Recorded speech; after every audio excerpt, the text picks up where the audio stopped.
สวัสดีครับสบายดีสวัสดี FC จากประเทศไทยแล้วก็สวัสดี FC จากประเทศลาวนะครับวันนี้ก็มาพบพ่อกับบอกกีตาร์คนเก่าคนเดิมครับท่านผู้ชม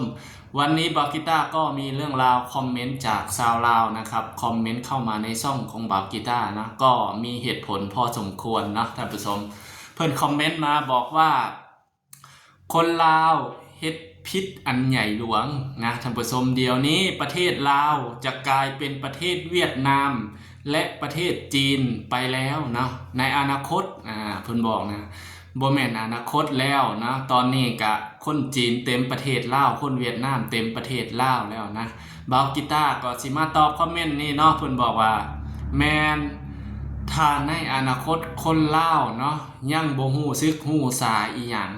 สุดท้ายประเทศลาวนี่ก็สิกลายเป็นประเทศจีนเนาะแล้วที่นี่นะคนจีนคนเวียดนามนี่เขาสิค่อยบีบนะบีบคนลาวนี่ให้เป็นลูกน้องให้เป็นแรงงานของเขาได้ละบัดนี้แล้วทีนี้ก็จะมีแต่เท่าแก่จีนเท่าแก่เวียดนามนะแล้วก็มีเจ้านายเวียดนามมีเจ๊เวีย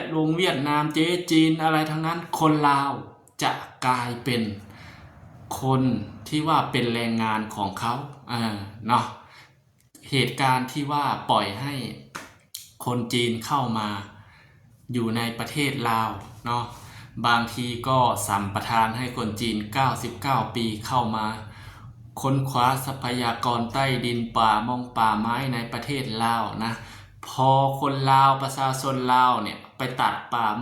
ไม้ตัดต้นไม้เนี่ยโดนไล่จับเนาะถ้าเป็นเวียดนามเป็นจีนเนี่ยเข้ามาซื้อเข้ามาขายเนี่ยโอ้โห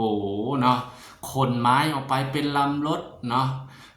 มีแต่เทรลเลอร์นะรถพ่วงทั้งนั้นขนออกกลับประเทศขนเข้าโรงงานเนาะ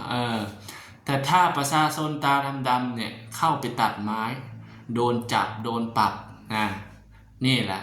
มีกฎระเบียบเนาะเฉพาะประชาชนนะบากีต้าสิบอกเลยว่าถ้าคนลาวเฮายังบ่ตื่นโตเนาะปล่อยให้คนจีนเข้ามาแบบนี้ก็คือสิคอมเมนต์แบบนี้แหละครับว่าคนจีนเนาะสิกลายเป็นประเทศจีนไปแล้วสิกลายเป็นประเทศเวียดนามไปแล้วเนาะกะแมน1คือพวกเจ้าเนาะบ่มีทุนบ่มีเงินแล้วบัดนี้คนจีนเนาะเขามีเงินคนเวียดนามเขามีเงินเขาเอาเงินเข้ามาเนาะให้เจ้ารักเจ้านายปล่อยเข้ามามาตั้งร้านค้าตั้งโรงงานอยู่ในประเทศลาวมาลงทุนสุดท้ายว่าไผล่ะสิเป็นลูกน้องบัดนี้คนลาวบ่มีเงินลงทุนเนาะเป็นแค่แรงงานเป็นลูกน้องเขาได้บัดนี้เนาะแล้วที่นี่พวกเจ้าก็มาตื่นที่หลังว่าโอ้ประเทศกูมีแต่คนเวียดนามมีแต่คนจีนสิมายึดประเทศลาวแล้วเนาะคนลาวสิบ่มีบ่อนอยู่แล้วทุกเจ้าคิดได้ก็สายเกินไปแล้วเนาะเพราะว่ายังเพราะว่าเขาเข้ามาตั้งแต่โอ้โหหลายปีมาแล้วลองไปเบิ่งโลดถ้าว่าบ่เชื่อเนาะแต่ละโรงงานนี่มีแต่โรงงานจีนทั้งนั้นนะบอกกีตาร์ไปทำงานเนี่ยมีแต่คนจีนเนาะที่เข้ามาอยู่ในประเทศลาวในโรงงานนี่โอ้โหหลายพันคนเนาะแล้วทีนี้ประเทศจีนเนาะประชากรมันเยอะแล้วทีนี้มันขยายตัวนะขยายตัวเข้ามานะในประเทศลาวคนลาวเนาะให้บัตรประชาชนลาวมันให้บัตรประชาชนลาวกับคนเวียดนามนะเขาก็เข้ามาเปิดร้านขายแย่งคนลาวเพราะว่าคนลาวไม่มีเงินไม่มีทุนที่จะสร้างร้านค้าแข่งกับมันแล้วทีนี้คนจีนประเทศจีนข้าวของมันถูกแล้วมันเอามาขายแล้วคนลาวเนี่ยจะเอาข้าวของที่ไหนมาขายแล้วโรงงานผลิตมีหรือยังนะคนลาวผลิตมาม่าเป็นหรือยังผลิตโค้กผลิตเป๊ปซี่ผลิตน้ำตาลเป็นหรือยังมีการลงทุนแค่ไหนในประเทศของตนเองที่เป็นเจ้าของคนลาวนะบอกกีตาร์อยากที่บอกมีหลายโครงการมีหลายโรงงานเนาะที่เป็นสัญชาติไทยโรงงานคนไทยโรงงานคนจีน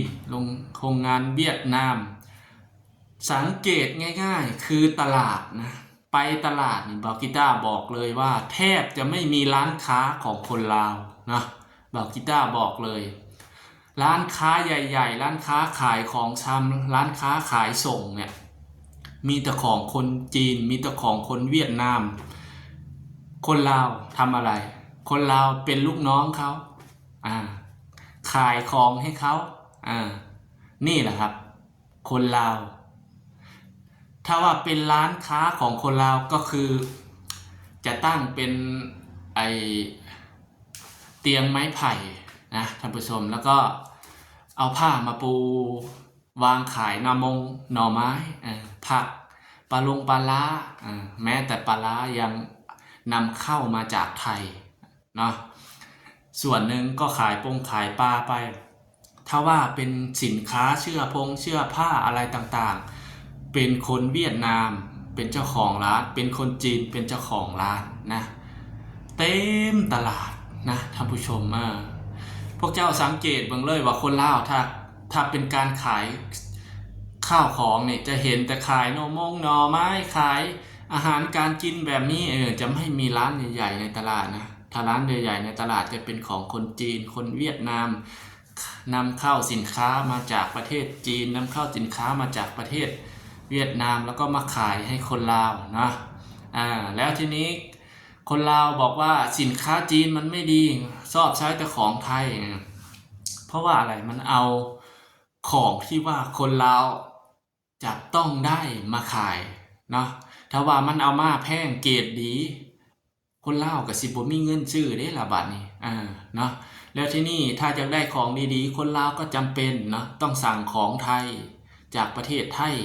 มาใส่บาวกีต้าก็จะบอกว่าถ้าคนลาวยังไม่รู้สึกรู้ฉาอะไรเนาะในอนาคตอาจจะได้รู้กันว่าจะเป็นประเทศลาวหรือว่าเป็นประเทศจีนประเทศเวียดนามก็ไม่รู้นะถ้าคนลาวยังไม่รู้อะไรนะเพราะว่าอะไรประชากรของจีนเนาะเยอะแยะมากมายเนาะไม่ว่าจะอยู่ประเทศไหนลองดูดีๆนะตามโซเชียลต่างๆไม่อย่างนั้นสหรัฐเขาจะบอกเลยว่าจีนคือภัยคุกคามต่อประเทศสหรัฐนะประชาชนจีนเนี่ยล้นเหลือประเทศแล้วทีนี้เขาก็พากันไปตั้งฐานตั้งหลักที่ประเทศอื่นๆหลายประเทศในโลกนี้ไม่ว่าจะเป็นกัมพูชาพม่าอะไรต่างๆเนาะอย่างลาวสามเหลี่ยมทองคำนี่โอ้โหคนจีนสุดยอดนะแล้วทีนี้เคยเห็นชาวต่างชาติไหมเคยเห็นคนต่างประเทศไหมอย่างสหรัฐอเมริกาหลายๆประเทศนะในยุโรปนี่ไม่ค่อยมีคนต่างประเทศเข้ามาอยู่ในประเทศลาวสักเท่าไหร่นะตามที่บาวกีต้าได้เห็นมาเนาะท่านผู้ชมมีแต่เขามาเที่ยวมาเล่นไม่ได้มาอยู่แบบถาวรเหมือนกับคนจีนเหมือนกับคนเวียดนามเนาะอย่างคอมเมนต์เพิ่นก็บอกว่าคนลาวเฮ็ดผิดอันใหญ่หลวงเนาะเดี๋ยวนี้ประเทศลาวกลายเป็นประเทศจีนประเทศเวียดนามไปแล้ว เจ้ามาเม่นตอนนี้ก็สายไปแล้วนะพ่อใหญ่เจ้าควรไปบอกรัฐบาลไปบอกแกนนำเจ้าเนาะ ถ้าไปบอกแกนนำบางทีเพิ่นสิจับเจ้าเข้าคุกผู้ใดเนาะแตะต้องบ่ได้เด้พี่เวียดน่ะเนาะพี่เวียดพี่จีนนี่แตะต้องบ่ได้ได้นะถ้าไปแตะต้องนี่เจ้าโดนแน่นอนเจ้าเห็นบอกว่ามีชายหนุ่มคนหนึ่งออกมาจับป้ายประท้วงนะอยู่ไอประตูไส้นะประตูไส้นะโดนรวบไปทันทีเจ้าอย่าเก่งเนาะแล้วก็หมู่บ้านอะไรหมู่บ้านเจียนตองที่ว่าเป็นหมู่บ้านม้งคนม้งที่ว่าเกิดเหตุปะทะกับทหารลาวตอนนี้ทหารลาวเขาก็จับไปหมดหมู่บ้านจับเพราะอะไรเกี่ยวกับว้าแดงมีซุกซ่อนให้กำลังพลนะคนในหมู่บ้านไม่รู้ว่าผู้บริสุทธิ์หรือผู้ดีก็ไม่รู้นะจับไป40คนบางคนก็โดนสังหารนะเห็นข่าวหรือยังพ่อใหญ่นะเจ้าเพิ่งสิมาคอมเมนต์ว่าเดี๋ยวนี้